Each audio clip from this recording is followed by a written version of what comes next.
السلام عليكم ورحمة الله وبركاته. الحمد لله وكفى وسلام على عباده الذين اصطفى أما بعد. আলহামদুলিল্লাহ, ধারাবাহিক আলোচনা আমাদের চলতেছিল বিবাহ সম্পর্কিত মাসলা মাসাইল। আজকে আলোচনা আমরা করব বর্তমান সমাজে মানুষ বিবাহের পূর্বে, বিবাহের সময়, বিবাহের পরে অনেক সময় অনেক ভুল করে থাকে। সেই বিষয়গুলো নিয়ে ইনশাআল্লাহ আলোচনা করব। বিবাহ একটি গুরুত্বপূর্ণ ইবাদত এবং সুন্নাত, কিন্তু অজ্ঞতা, কুসংস্কার ও সামাজিক রীতির কারণে অনেক সময় বিবাহে এমন কিছু ভুল হয়ে থাকে যা কোরআন সুন্নাহের শিক্ষা থেকে দূরে নিয়ে যায়। ইনশাআল্লাহ বিস্তারিত দলিল সহ সেই ভুলগুলো নিয়ে আলোচনা করব। 1 নাম্বার, আমরা পাত্র পাত্রী দেখার ক্ষেত্রে, ছেলে মেয়ে দেখার ক্ষেত্রে দিনদার পাত্র পাত্রীর পরিবর্তে ধন সম্পদ বা সৌন্দর্যকে প্রাধান্য দিয়ে থাকে। এটা আমাদের চরম ভুল। কারণ আল্লাহ রাসূল সাল্লাল্লাহু আলাইহি ওয়াসাল্লাম তো বলেছেন যে তোমরা দিনদারিতা দেখে বিবাহ করো, দিনদারিতা দেখে বিবাহ করো। যদি তোমরা চারটা জিনিস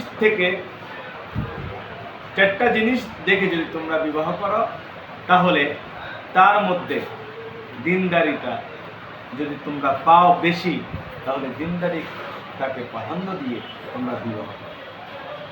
2 নাম্বার হলো কন্যার সম্মতি না নেওয়া, অর্থাৎ বিবাহের সময় বা দেখতে গেলে বা দেখতে যাওয়ার আগে, বিবাহের সময় কন্যার সম্মতি নেওয়া।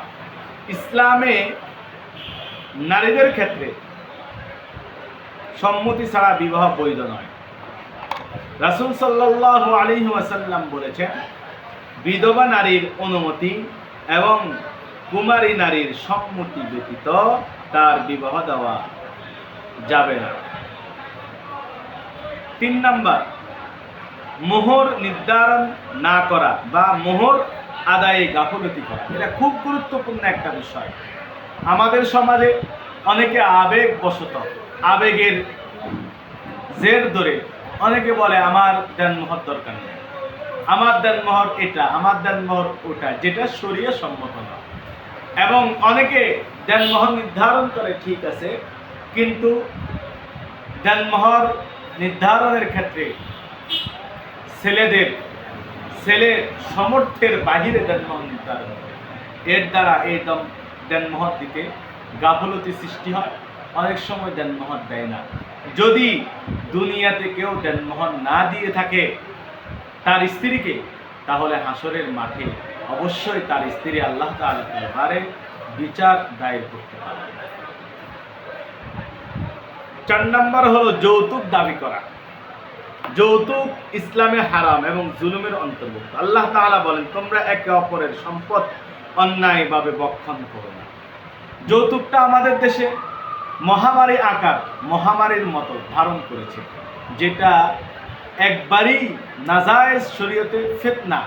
কিন্তু দেনমোহরের এই যৌতুকের বিষয়টা কখন আমাদের সামনে চলে আসে? সেটা হলো আমাদের দেশে বিবাহের ক্ষেত্রে যখন ছেলের সময় মেয়ের কর্তৃপক্ষ দেনমোহরকে অধিক পরিমাণ তার সামর্থ্যের বাহিরে ধরা হয়, তখন ছেলের কর্তৃপক্ষ যৌতুক দাবি করার সুযোগ পায়। সুতরাং মেয়ের পক্ষ যেন ছেলের কাছে এমন দেনমোহর নির্ধারণ করা যেটা ছেলের সামর্থ্যের অন্তর্ভুক্ত, সামর্থ্যের মধ্যে, এবং ছেলে যেন দিয়ে দিতে পারে। আজকে আমরা 4 নাম্বার পর্যন্ত আলোচনা করেছি। ইনশাআল্লাহ আগামীকালকে আমরা 5 থেকে আলোচনা করব। এই যে আলোচনাগুলো করেছি, এগুলো বুঝার, আমল করার এবং বাস্তবায়ন করার তৌফিক দান করুন। আসসালামু আলাইকুম ওয়া রাহমাতুল্লাহ।